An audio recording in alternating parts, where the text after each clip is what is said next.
ঝোলও ফুটে গেছে, সবজিও ফুটে গেছে। আমি দিয়ে দিচ্ছি অল্প পরিমাণে চিনি।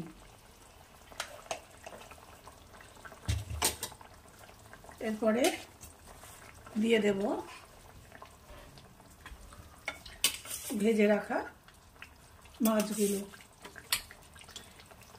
আপনাদের যদি আর একটু ঝোলের দরকার হয় আপনারা এর মধ্যে একটু ঝোল বাড়িয়ে নেবেন নিজের সুবিধা অনুযায়ী, নিজের প্রয়োজন অনুযায়ী। দিয়ে মিনিট খানেক ফুটিয়ে আমি নামিয়ে নেব। এটা খুবই একটা উপকারী মাছের ঝোলের রেসিপি, আপনারা অবশ্যই বাড়িতে একদিন ট্রাই করবেন। আমি ফিরে আসছি প্লেটিং করে। এবার মিনিট খানেক আমি ঝোলটাকে ফুটাবো, ফুটিয়ে নামিয়ে নেব। আর আপনাদের যদি এখানে আরও ঝাল লাগে তাহলে আপনারা এখানে কাঁচা লঙ্কা দিতে পারেন, গোলমরিচ দিতে পারেন। তবে এটা একটা খুবই হালকা পাতলা মাছের ঝোল, এর মধ্যে আর কোনো মশলা যাবে না। কাঁচা লঙ্কা বা গোলমরিচের গুঁড়োই আপনারা এখানে ব্যবহার করতে পারবেন।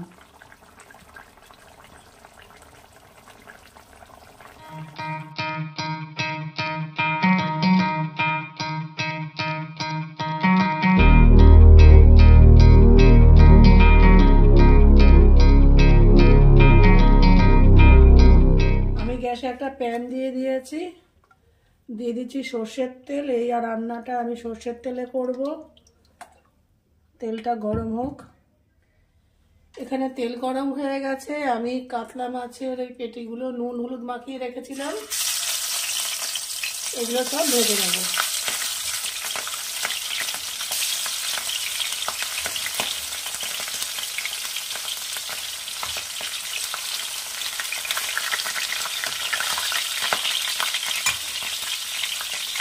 এখানে মাছগুলো ভাজা হয়ে গেছে। আমি এই মাছগুলোকে এবার তুলে রাখবো। এর থেকে বেশি কড়া আমি আর ভাজবো না।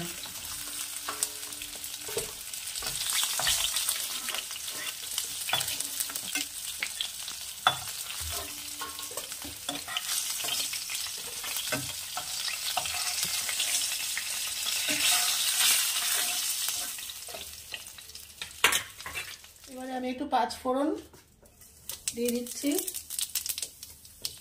দিয়ে দেব কেটে রাখা আলু।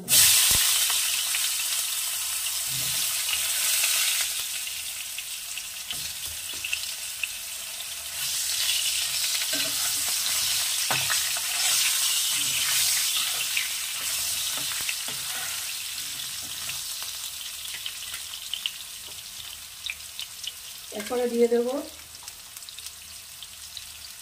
কেটে রাখা সজনে ডাঁটা।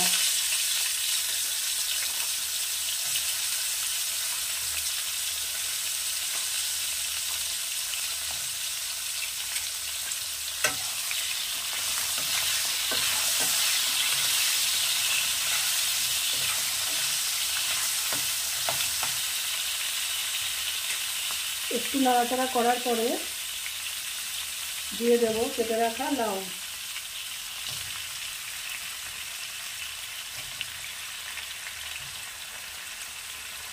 এবার একটু সবজিগুলোকে সবকটা একসঙ্গে একটুখানি অল্প একটু সাঁতলে নেব। দিয়ে দেবো অল্প একটু লবণ।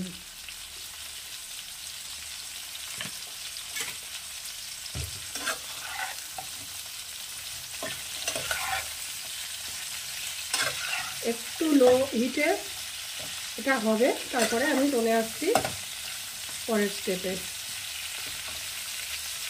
এবার আমি একটা মশলা পেস্ট তৈরি করব। নিয়ে নিয়েছি আস্ত জিরে, আদা, কাঁচা লঙ্কা আর রাঁধুনি। এগুলোকে আমি একটু জল দিয়ে তারপর এগুলোকে পেস্ট করে নিয়ে ফিরে আসছি। মিনিট খানেক নাড়াচাড়া করার পর আমি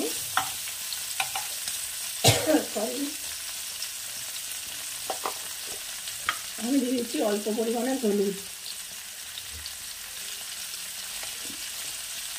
এই মাছের ঝোলটা এখন ঘরে ঘরে জ্বর, সর্দি, আবার লুজ মোশনও হচ্ছে। এই মাছের ঝোলটা খুব উপকারী এই সময়ের জন্য। দিয়ে দিলাম মশলা পেস্ট।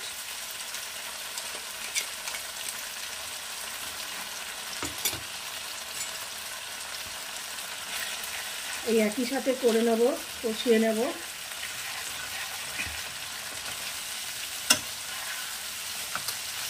নাড়াচাড়া করে নেব।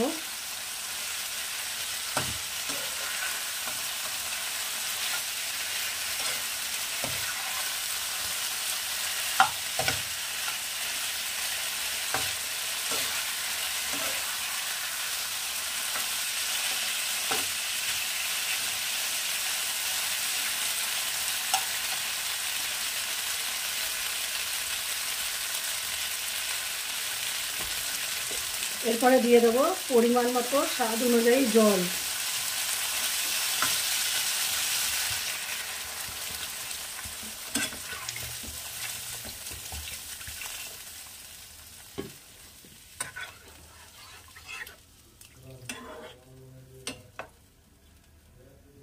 এবারে ঝোলটা ফুটে উঠুক, তারপর ফিরে আসছি পরের স্টেপ নিয়ে। ঝোলটা ফুটে ওঠার আগে আমি দিয়ে দেব হাফ চামচ লবণ। লবণটা আমরা এখন যে যেমন লবণ খান এই সময়েই দিয়ে দেবেন।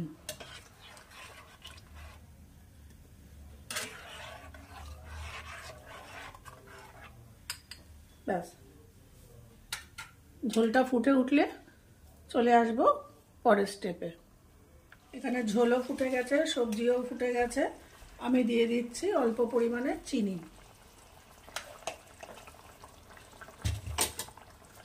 এরপরে দিয়ে দেব ভেজে রাখা মাছগুলো। আপনাদের যদি আর একটু ঝোলের দরকার হয় আপনারা এর মধ্যে একটু ঝোল বাড়িয়ে নেবেন, নিজের সুবিধা অনুযায়ী, নিজের প্রয়োজন অনুযায়ী। দিয়ে মিনিট খানেক ফুটিয়ে আমি নামিয়ে নেব। এটা খুবই একটা উপকারী মাছের ঝোলের রেসিপি, আপনারা অবশ্যই বাড়িতে একদিন ট্রাই করবেন। আমি ফিরে আসছি প্লেটিং করে। এরা মিনিট খানেক আমি ঝোলটাকে ফুটাবো, ফুটিয়ে নামিয়ে নেব। আর আপনাদের যদি এখানে আরও ঝাল লাগে তাহলে আপনারা এখানে কাঁচা লঙ্কা দিতে পারেন, গোলমরিচ দিতে পারেন। তবে এটা একটা খুবই হালকা পাতলা মাছের ঝোল, এর মধ্যে আর কোনো মশলা যাবে না। কাঁচা লঙ্কা বা গোলমরিচের গুঁড়োই আপনারা এখানে ব্যবহার করতে পারবেন।